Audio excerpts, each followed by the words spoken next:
Magandang umaga sa ating lahat. Narito ang update ukol sa minomonitor natin na si Bagyong Ramil.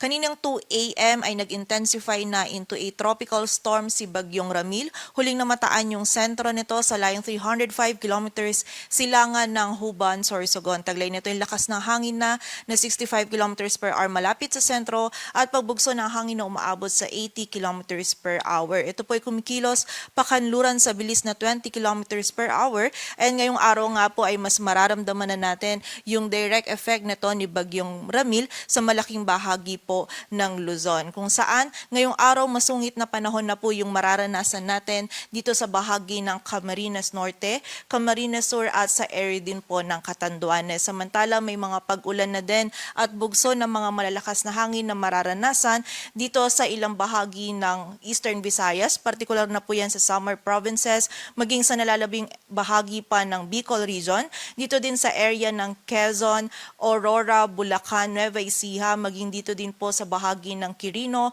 Nueva Vizcaya, Isabela at sa area din po ng Isabela. Samantala dito naman sa Metro Manila at sa nalalabing bahagi po ng Luzon, maging dito din sa ilang areas pa ng Visayas, ngayong araw ay makakaranas din po tayo ng mga kalat-kalat na pag-ulan, pagkilat at pagkulog-dulot naman po ng trough or extension ni Bagyong Ramil. At ayon nga dito sa ating latest forecast track analysis, generally west-northwestward na po yung magiging pagkilos ni Bagyong Ramil at in-expect po natin mamayang hapon or gabi ay posible po itong lumapit or maglandfall dito sa area ng Catanduanes. And then patuloy po itong kikilos patungo pa rin dito sa may central southern Luzon area kung saan mamaya po or bukas po ng early morning ay posible naman itong lumapit dito sa may area ng Camarines Norte and then posible po yung another landfall natin over the area of Aurora or Quezon bukas po ng umaga or ng hapon. And nakita po natin after po ng pag-landfall niya dito either sa Aurora or Quezon area ay tatawirin naman po nito yung northern and central Luzon area. And during its passage, nakita po natin na ma-maintain niya yung intensity nito na tropical storm and nakita nga po natin ngayon hanggang bukas po yung peak na mararamdaman natin yung direct effect nito ni Bagyong Ramil dito po sa malaking bahagi ng Luzon. So expect po natin paghahanda pa rin and doble ingat para sa ating mga kababayan dito sa area ng Northern and Central Luzon, maging dito sa Metro Manila, maging sa ilang bahagi pa po ng Southern Luzon, lalong-lalo na dito sa area ng Bicol Region at ilang area pa po ng Samar Provinces.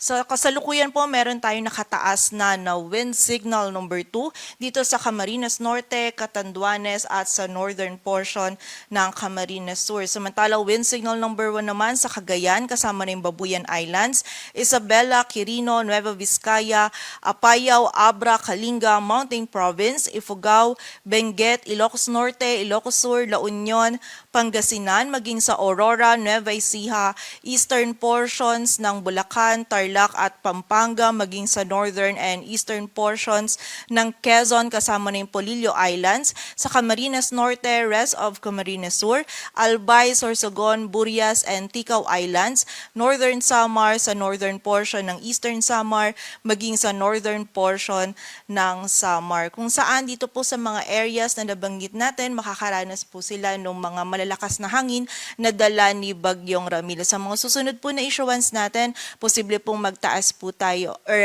magdagdag pa po tayo ng areas under wind signals hindi rin po natin inaalis yung possibility na sa mga susunod na issuance ay magkakaroon din po ng wind signals itong ilang areas pa ng Central Luzon maging dito din po sa Metro Manila. Kaya continuous monitoring pa rin po tayo and also nakita din po natin na itong highest possible wind signal natin is wind signal number 2 pero hindi pa rin natin inaalis yung posibilidad na kapag nag-intensify pa itong si Bagyong Ramil into a severe tropical storm, ang highest possible po natin nun ay wind signal number 3. So pero ito pong wind signal number 2 na highest natin or yung generally yung dalang hangin ni Bagyong Ramil ay may kalakasan na din po and posible na po itong magdulot ng damages lalong-lalo na sa mga structures na gawa sa light materials. Kaya naman po muli paghahanda at pag-iingat po para sa ating mga kababayan.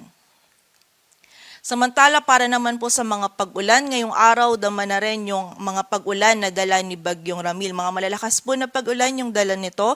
Posible yung 100 to 200 millimeters of rainfall dito sa Catanduanes, Sorsogon, Northern Samar at Eastern Samar. Samantala 50 to 100 naman sa Quezon, Camarines Norte, Camarines Sur, Albay, Masbate, Biliran at sa area din po ng Samar. Samantala bukas naman habang mas malapit itong si Bagyong Ramil dito sa may Central Luzon area at tatawirin din itong Northern Central Luzon, mas malaking area na po yung makakaranas ng mga pag-ulan.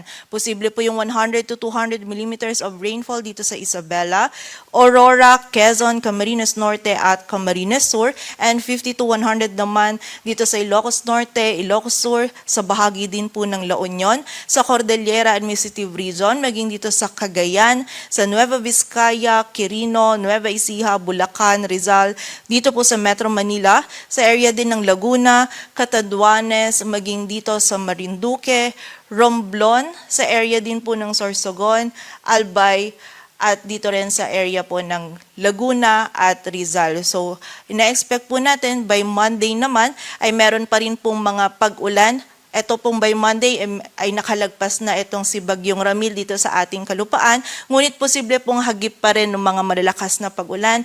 Itong area ng Ilocos Norte, Ilocos Sur, La Union, Pangasinan, Abra at Apayao. So muli po, doble ingat pa rin sa ating mga kababayan sa banta po ng mga pagbaha at pagguho ng lupa, lalong-lalo na po ngayong araw hanggang bukas. And makipag-ugnayan din po tayo sa ating mga LGU para po sa mga aksyon na kailangan nating gawin para sa ating kaligtasan.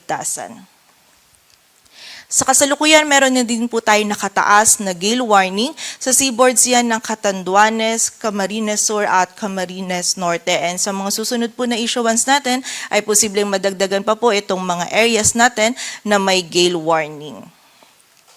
And also, meron din po tayong minimal to moderate risk ng storm surge sa mga coastal localities ng Albay, Aurora, Bataan, Camarines Norte, Camarines Sur, Catanduanes, Eastern Samar, Ilocos Norte, Ilocos Sur, Isabela, La Union, Marinduque, Masbate, Northern Samar, Pangasinan, Quezon, Samar, Sorsogon, at Zambales. Kung saan kapag meron po tayong risk ng storm surge, ina-advise po natin yung ating mga kababayan na malapit po sa coastal areas na lumikas po tayo sa mas mataas na lugar, and also suspended din po yung kahit na anong marine activities gaya ng mga pangingisda, paglangoy at paglalakbay dagat.